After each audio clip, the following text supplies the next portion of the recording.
magandang umaga mga kashirit.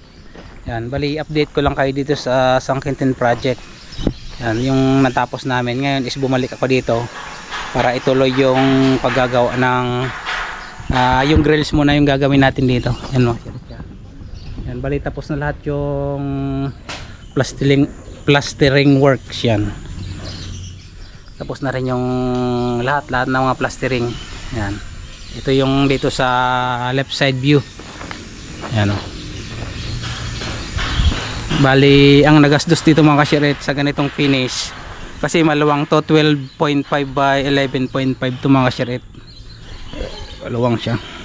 Bali inabot na to ng 1.5 million yung nagastos. Yan. Yan pa lang yung inabot.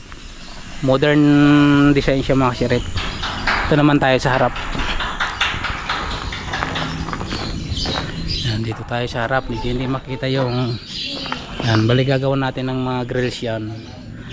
Pagkatapos is gagawan ng sliding door, sliding, and then kisame tiles. Yan. Ito na yung itsura nya.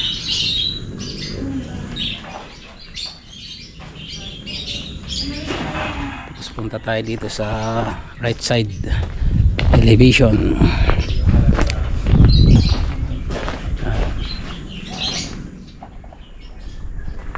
Huwag na tayong pumunta doon sa likod kasi maraming stock na mga gamit. Silip ko dito sa loob.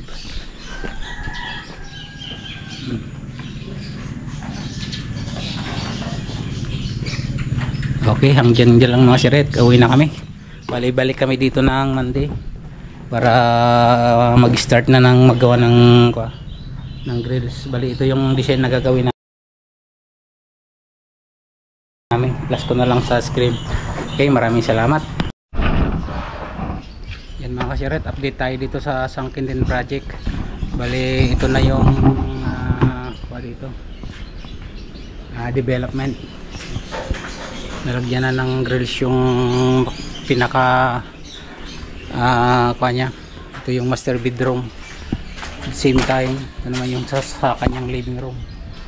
Makabitan na rin natin siya ng main door. Yung DIY natin na door jamb, bali 2x6. Lagyan natin ng basyada para pwede siyang gamitin sa kahoy. Yan.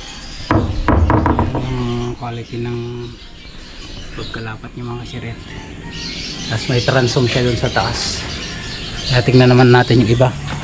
Bali ito yung mga fabricated na design na ikakabit na lang to sa frame. Yan, napakabilis.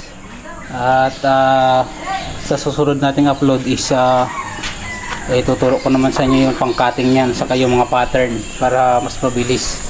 Yan, bali tapos na rin tong grills dito sa kitchen side. Yan, so Oliver, naglilinis-linis na kasi uwian na kami. Yan. Tapos itong steel door dito na bali temporary pa lang yan kasi bukas ikakabit yung pinaka cylindrical hinges niya dito mga kashiret.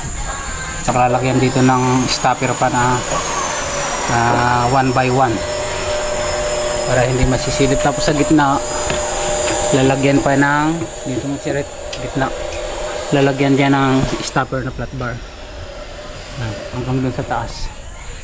Ito kung na ito, napabricate na yung pinaka element nya. Nandito siya mga kashiret. Ito yan, para ikakabit na lang yung ganitong pakaka-install. Alternate dito yung ulo, tapos yung susunod doon na naman. Yan, bali ganyan yung magiging design. Close up natin yung malalaki para makita nyo. Bago yan, tingnan muna natin yung sa malayo. Yan. Yan yung dito. Bali ko lang to staggered.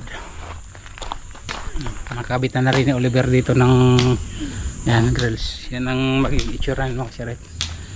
Diba, primer pa natin yan para hindi siya kalawangin. Although ko siya GI, pero primer pa rin natin siya ng katulad nung ginamit natin sa bubong, yung silver na pangbakal.